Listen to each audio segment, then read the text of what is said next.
the hope is that we're at a moment where people are willing to address the capital equity issue.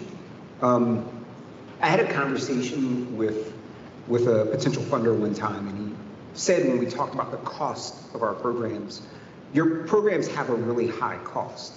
And my response was, well, why do we always say it has a high cost when we're talking about Black and brown children?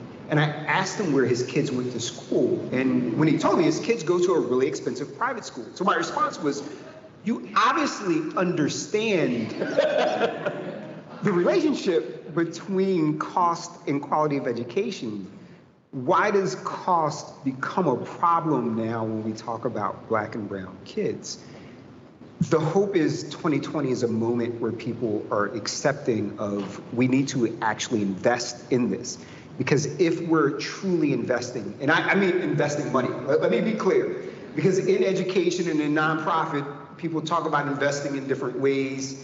I mean money. A lot of the problems we're trying to address aren't innovation issues. They're problems that are the result of an intentional, and let me be clear, an intentional disinvestment in school districts, in school systems. So you can't solve disinvestment with more disinvestment, which is often what we see happening. So there's a hope, Emily. Now I'm also a pessimist.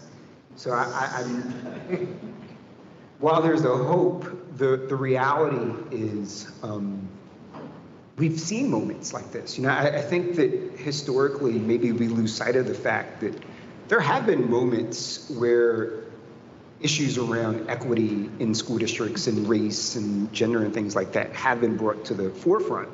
And it gets a bunch of attention, and then everybody goes back to what they were doing before, and it gets forgotten about. So, you know, the concern is that we end up getting right back to where we were before.